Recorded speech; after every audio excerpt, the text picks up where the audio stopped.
Adventure in Pipeman on W4CY Radio.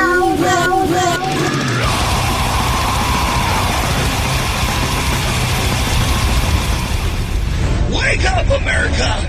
It's time for the Adventures of Pipeman on W4CY.com, West Palm Beach's #1 internet radio station. Here's your host, the Pipeman.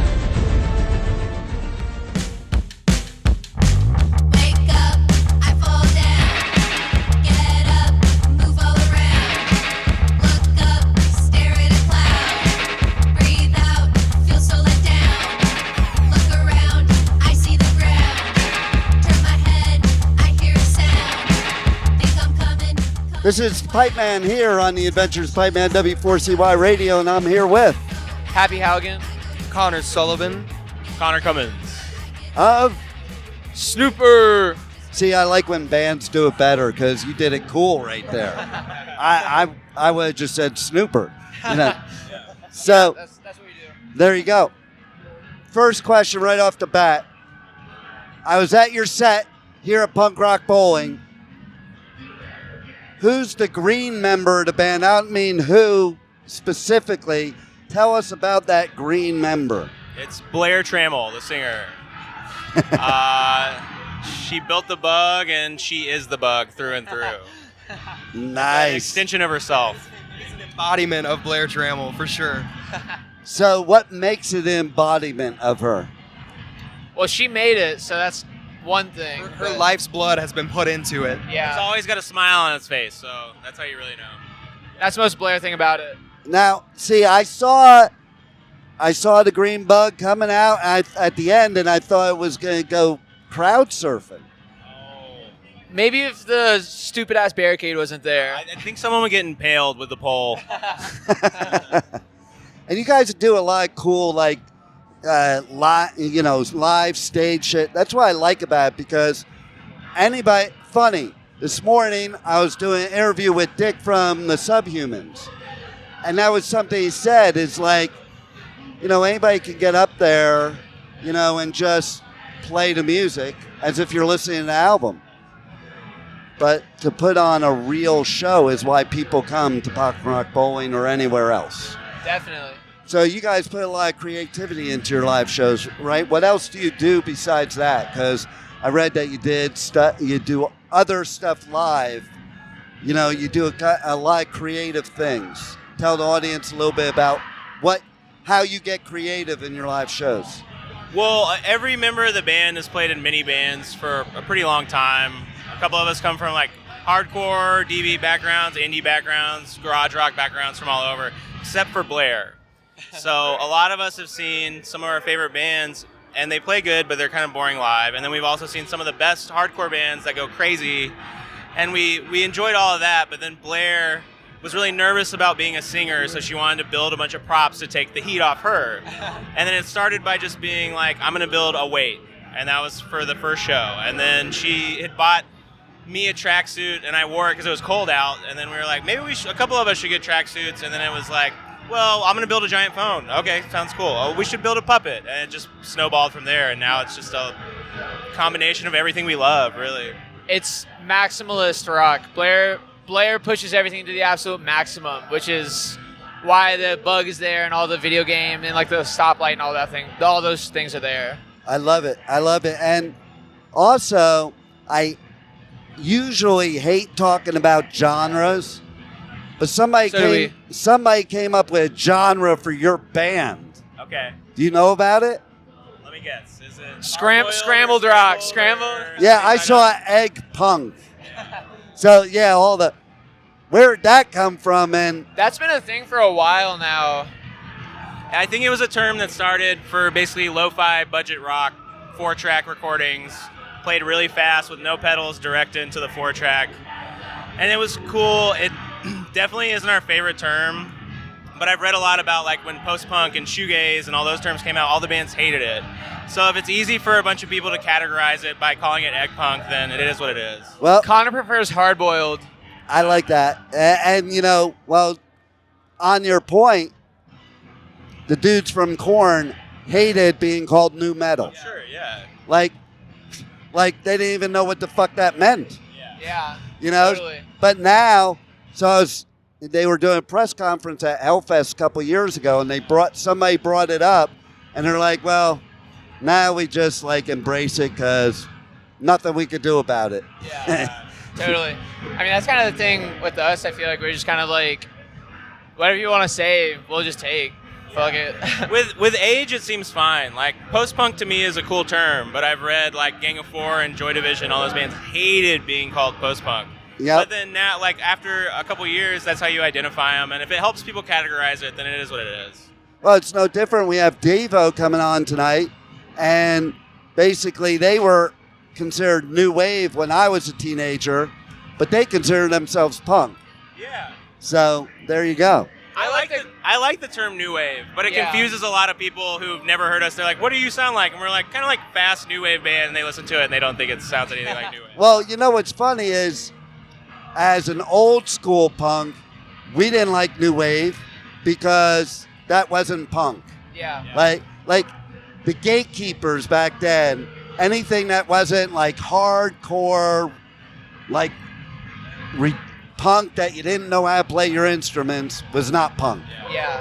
Well, now it's changed too, where it's like, I don't know, this probably sounds so fucking stupid, but like the whole punk thing was always like, you know, outside or whatever, but now it's like, okay, now it feels like everybody's like, Egg, I guess, is like anybody can do this shit. You just have to have a 4-track and a guitar, and like. What's the No Trend quote about new wave? Jock punk, new wave asshole. Yeah, exactly. But I don't know, it's just for everybody. So.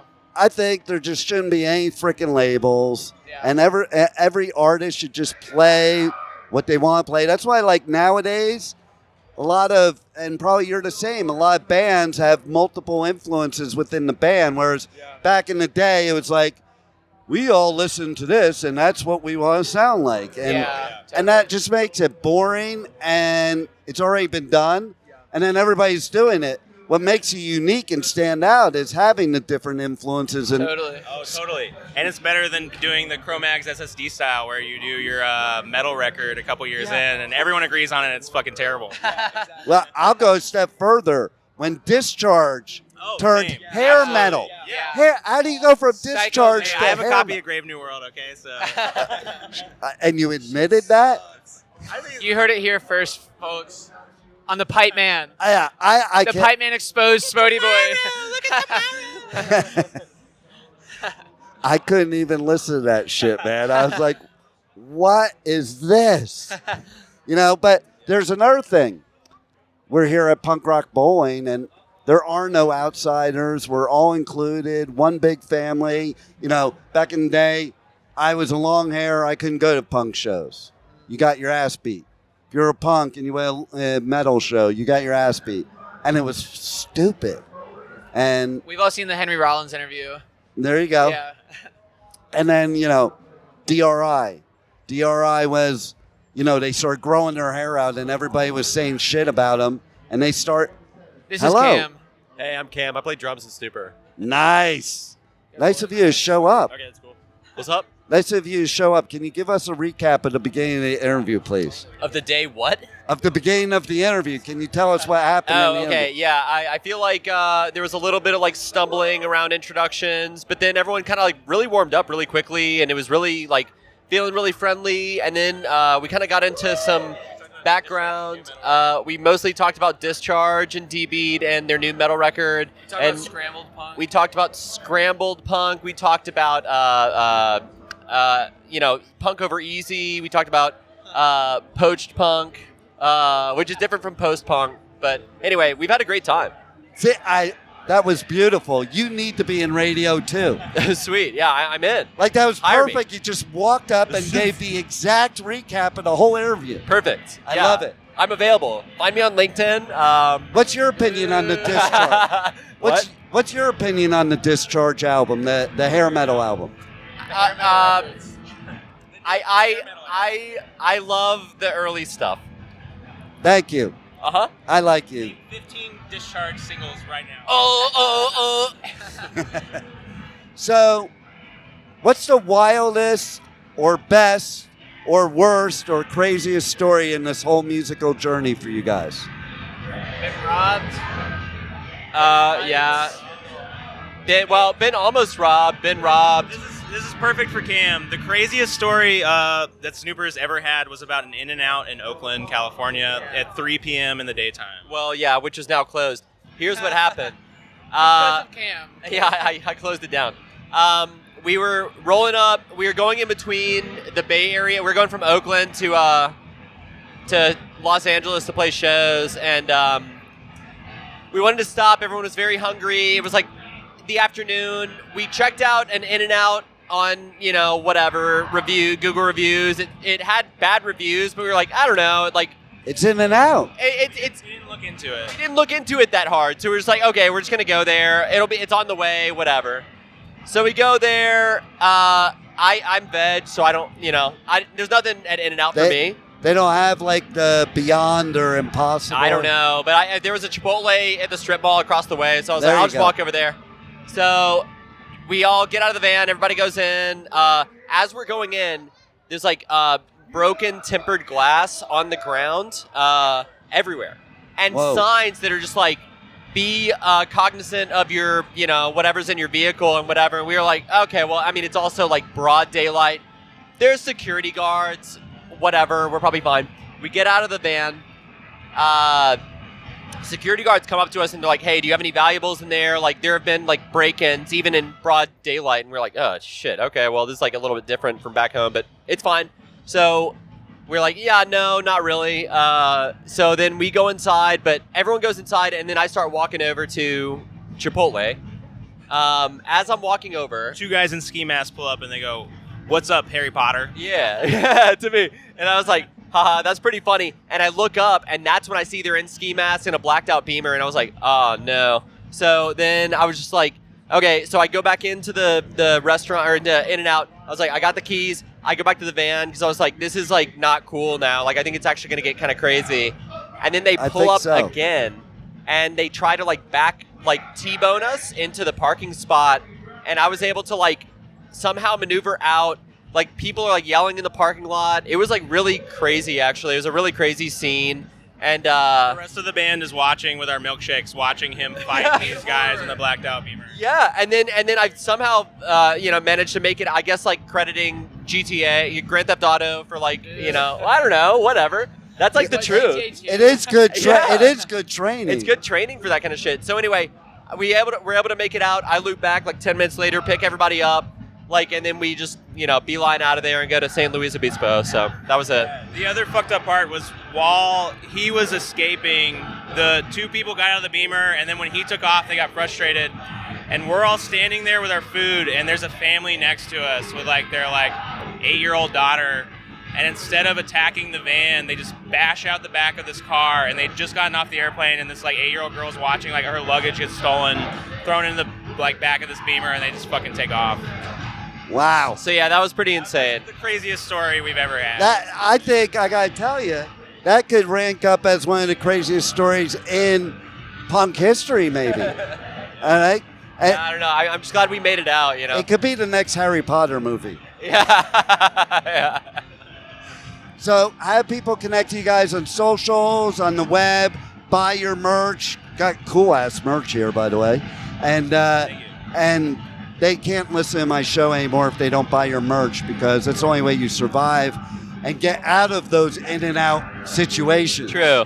Yeah, no, any help, we always appreciate, any support, so that's awesome. So tell them where they can connect to you guys and all that. Yeah, snooper7.bandcamp.com. What's the website for, merch, more specifically? Snooper7 everything, you'll find it all. Yeah, just Google Snooper7, you're bound to find us, so we'll be around.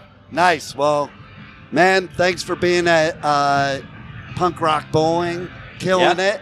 Thank you, Pipeman. And thank you. Thanks, Pipeman. I didn't hear what he said. Thank you, Pipeman. That was he's the serious one, right? He's the serious guy. You have to have one. And why is it always the drummers people think are the quiet ones, and they're never the quiet ones? There's never a mic. Love it. Thanks for being on the Adventures of Pipeman. All right, thank you. Thank you for listening to the Adventures of Pipeman. on W4CY Radio.